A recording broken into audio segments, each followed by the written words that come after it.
top-ranked UFC Featherweight Arnold Almighty Allen, who's coming off the biggest win of his career over Dan Hooker earlier this month. Arnold, great to sit down and chat. How are things with you today? Yeah, mate, good. I was just saying, just full. I'm just feeling full. I'm literally permanently full, but it's a good thing, I guess. What's been your favourite meal since the fight? I don't even know. I've just been eating everything, literally everything. Everything I see, I just have a go. Obviously, the meal deals, bit of sandwiches here and there, all that stuff. But yeah, no, everything, nothing in particular. You've probably been asked this a couple of times because I know you love your meal deals, but what's your favourite combo? What's the go-to combo? I like a roast chicken stuffing, a boost bar duo, and one of those naked smoothies, like one of the maybe the mango one. Yeah, yeah. Is that the key to the success, you think, the meal deal? Yeah, I think so. People keep saying I need a nutritionist or something, but I mean, it's working out. Well, let's talk about the fight first and foremost. First round knockout over Dan Hooker.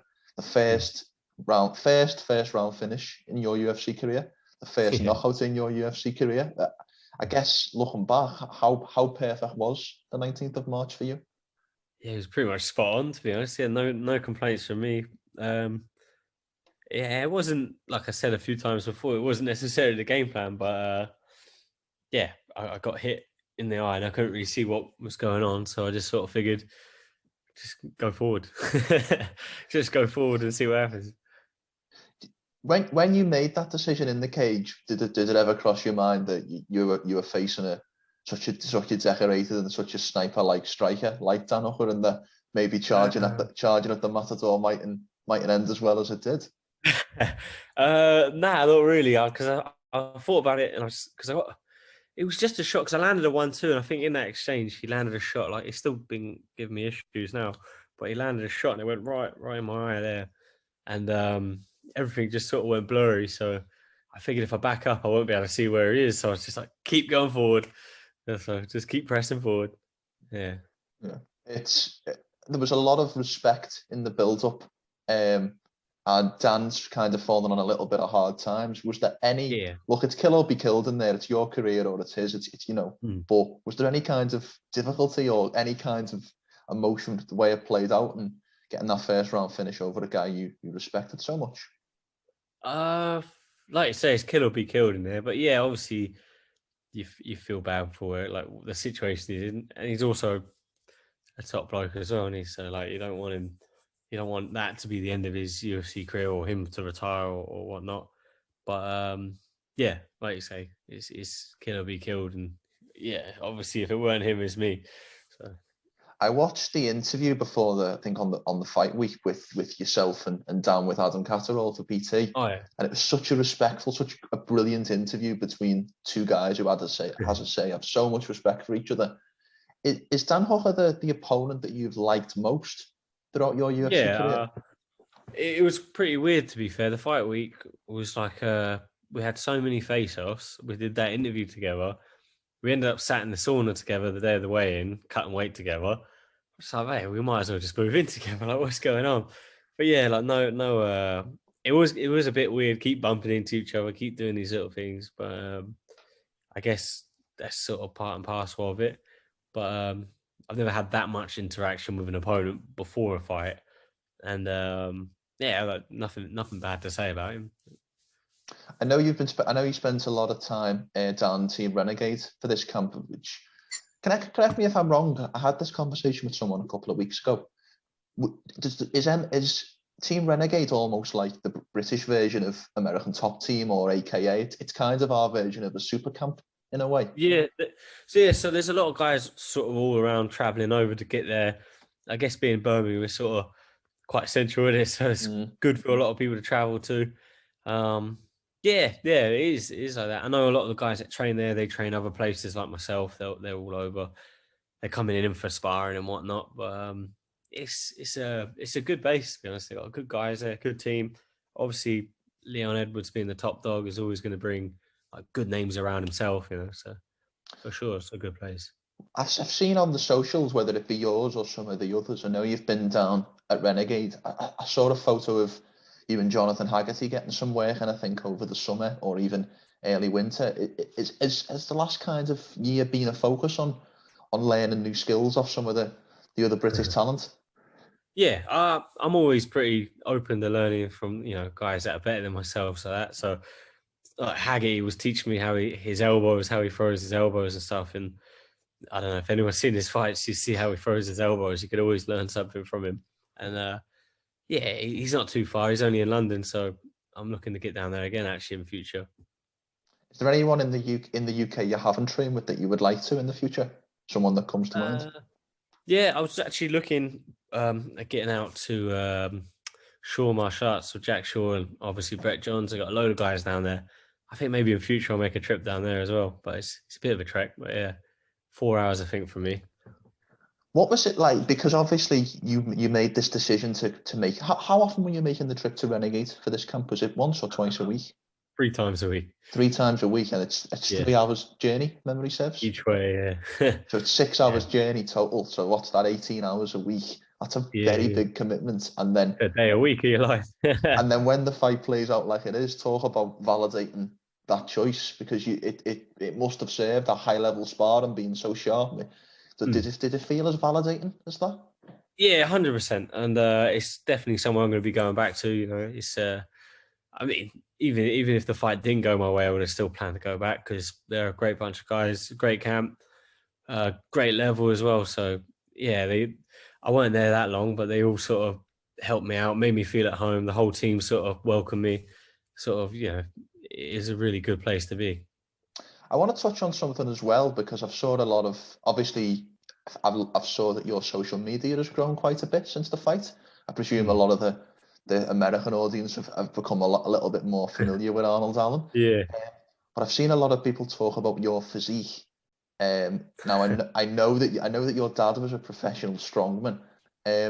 How good are your genes, Arnold? How good are your genes for putting on muscle, or as just an athlete more generally?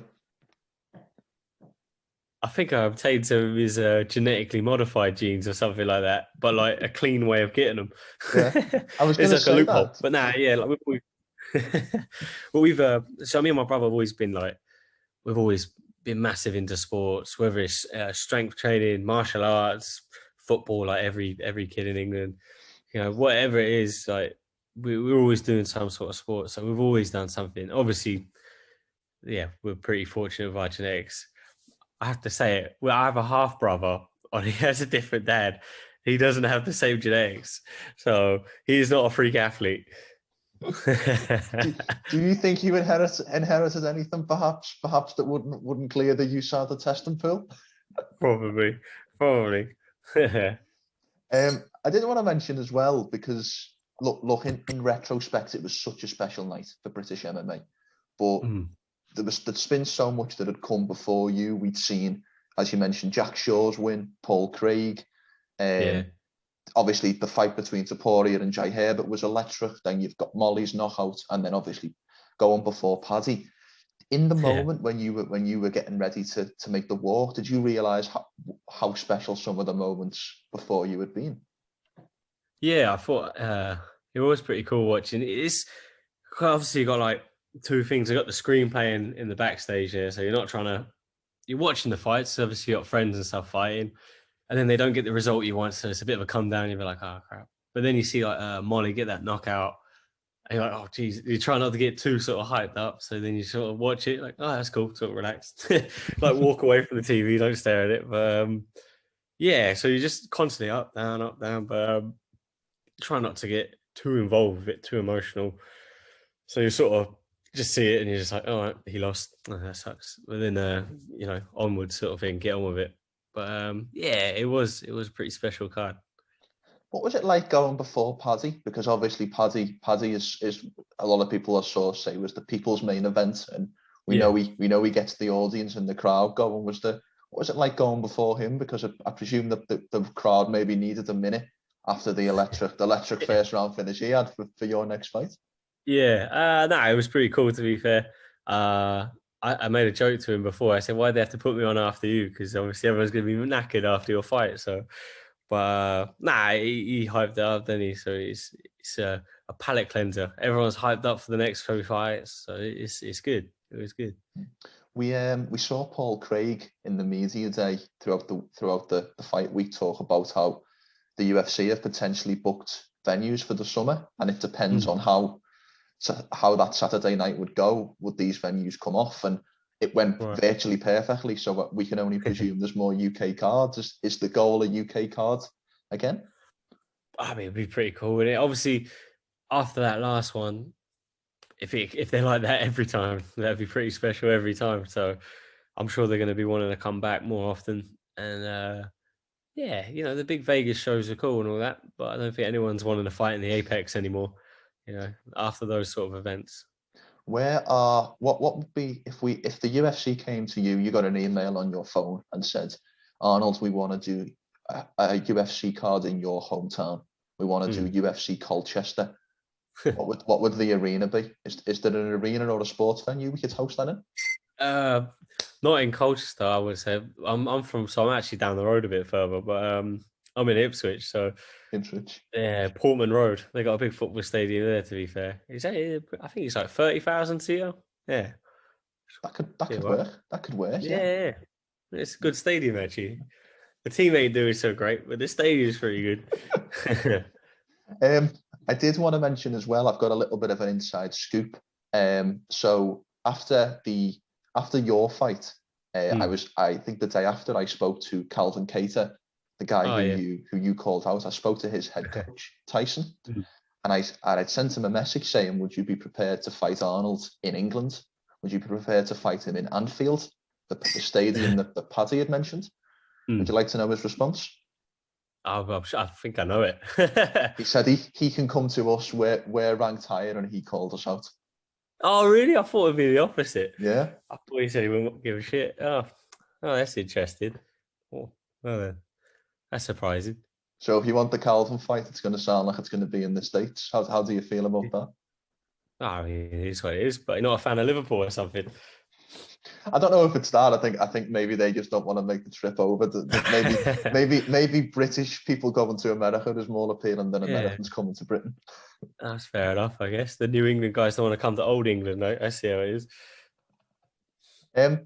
Obviously, we know why you called him out. You've said that about he's ranked above you. You think it'd be a good fight, but assuming that fight happens, gets made, how would you see that fight playing out, style for style, with Kattar?